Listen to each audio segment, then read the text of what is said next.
Viewers, Indian medical professionals, remember, are known across the world for their dedication, high-quality work and contribution during the coronavirus fight. In the United States of America, the worst-hit country due to the COVID pandemic, an Indian origin couple has done wonders by developing a low-cost portable emergency ventilator. And at Republic Media Network, we have the privilege of having Professor Devesh Ranjan and Dr. Kumada Ranjan on the broadcast. They're joining us live from Georgia to talk about their latest development, the latest innovation. Appreciate you joining us. Professor Devesh Ranjan and Dr. Kumada Ranjan, thank you for speaking to us this morning. Now, we do know what the situation in the United States is looking like as of now, so a lot of concern over the healthcare infrastructure. Tell us more about this latest innovation of yours first up. First of all, thank you so much for having us on this show. Both Devesh and I also would like to thank Republic TV to give us this platform to discuss this innovation coming from Georgia Tech. So what we have done here, we have looked at the current shortage of ventilators, and we have devised, as you said, a very portable smart ventilator. And the two very key features we have incorporated, which was needed for any kind of makeshift ventilator, is to make sure your vent is really synced to the patient breathing condition. So we call it patient assist control mode.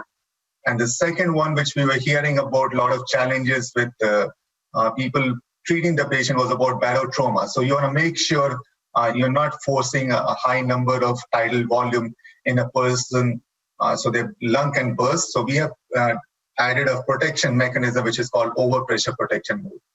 And all this thing have been done using very smart controller, a control device which you use in your Xbox devices. So it's a basically a very simple control device which we have incorporated in the ventilator design.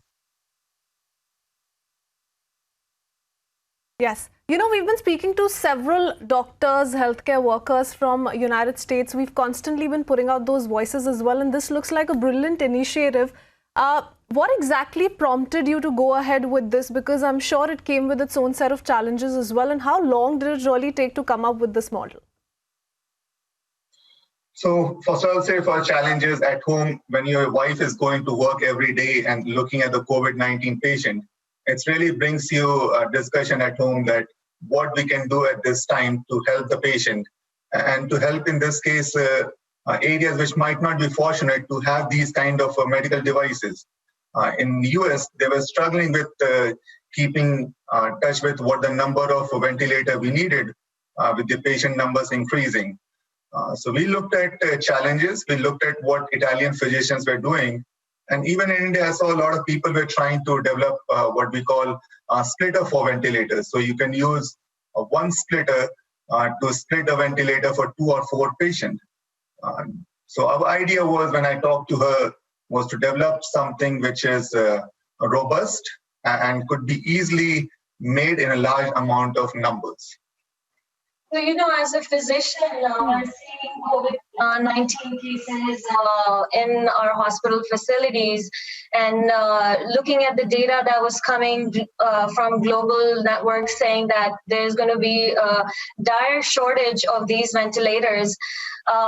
It kind of made us to think what the market would be for makeshift ventilators. And, you know, I had talked to a few of my colleagues who are critical care specialists here in Atlanta, and I just wanted to find out what would be the usability of any of these makeshift ventilators when they're actually treating the patients.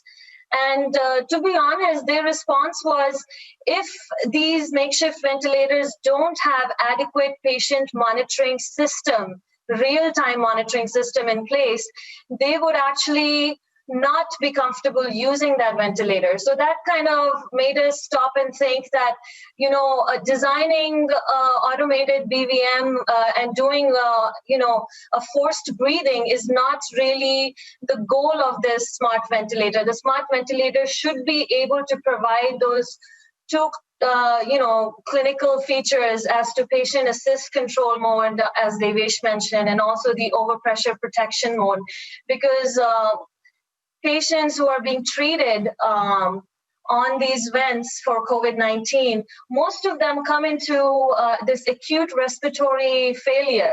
And it kind of looks like an ARDS situation where there is acute respiratory distress syndrome.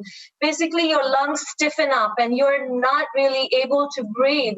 So you need ventilators to assist for breathing.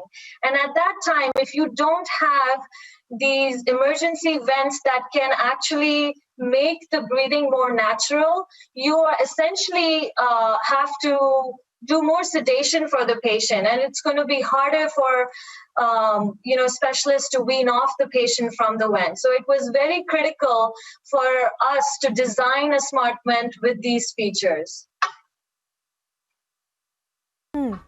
All right, doctor, now we do know the importance of ventilators, and we've been discussing time and again, the kind of need that we really find ourselves in and how the healthcare across the world is overwhelmed at this point in time. But for the benefit of our viewers, if you could take us through the latest situation as far as ventilators are concerned, the shortage around them in the United States of America, and possibly that could have also prompted you to come out with this. So by the time we started working on this, it was in the end of March. I think in the US, several groups had started looking at this challenge. And we were seeing solutions coming out from few groups online. And as Kumada mentioned, some of these were just a forced breathing. So what happened is we started looking at it. We didn't know whether we will have solution.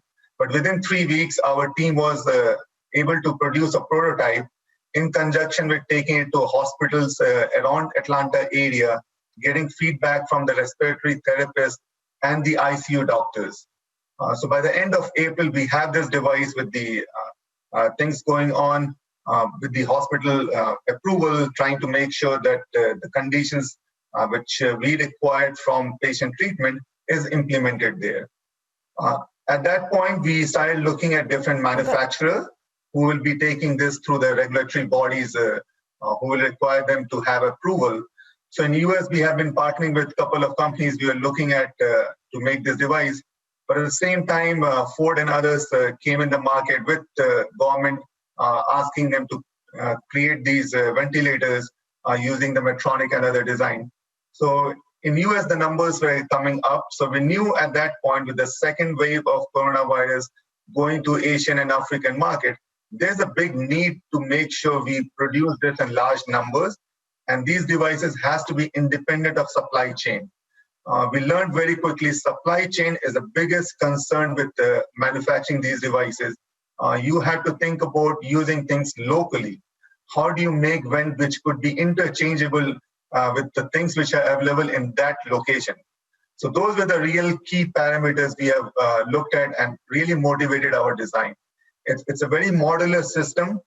We can modify based upon the need. If Brazil has certain need versus India, we could modify that. All right, so you've already started collaborating with other companies, is it? Because it indeed is a brilliant innovation. Now, anyone who's already developing a product from this prototype?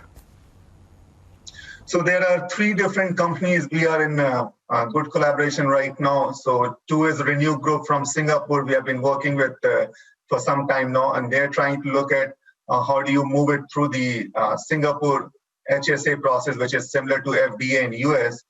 In India, we are talking to 2 people, and through this channel, I'd like to make a request to ICMR and other regulatory bodies that please ensure that some of the companies who are trying to work in India have a clear guidelines what needs to be done to bring this to the hospital floor. I've talked to 2 of my companies, and they are struggling to figure out which is the really right pathway and how do you get this approved in Indian system.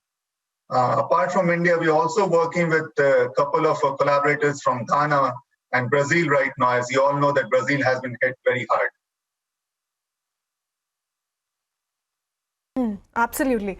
And that's what the Prime Minister here has also been saying, and we Indians are extremely proud of you because the Prime Minister's message is also clear: make in India, make for the world. And any kind of innovation is more than welcome. It indeed is amazing to just see you step out there and in this time of crisis come out with something so very innovative. But Dr. Kumuda, if I could just ask you, you've been stepping out, working day in and out. What is the healthcare situation in the country looking like? Is it getting any better? How many people are you treating on a daily basis? What is the situation looking like at this point in time? Yeah, so, currently I'm actually doing outpatient, basically I'm in an outpatient facility. So we are trying to screen patients before they come in as a general rule of thumb and trying to manage them. And they have incorporated something called video visits or telehealth visits. So that's kind of helping us doctors also treat patients and avoid them to come into the offices in order to reduce the exposure risk for COVID-19. And hospital systems right now in Georgia particularly, we have kind of noted a slowdown in the cases. And right now in Georgia, there is not much lack of ventilators or the need of emergency ventilators. They did have adequate numbers, so thankfully we didn't get to that stage. But I think the issue is more globally now, and especially with looking at the data that's coming out for the cases in India. In last 2 weeks, there have been close to 130,000 cases. So I think the need is much more globally now. Yes, absolutely. And you've been leading from the front.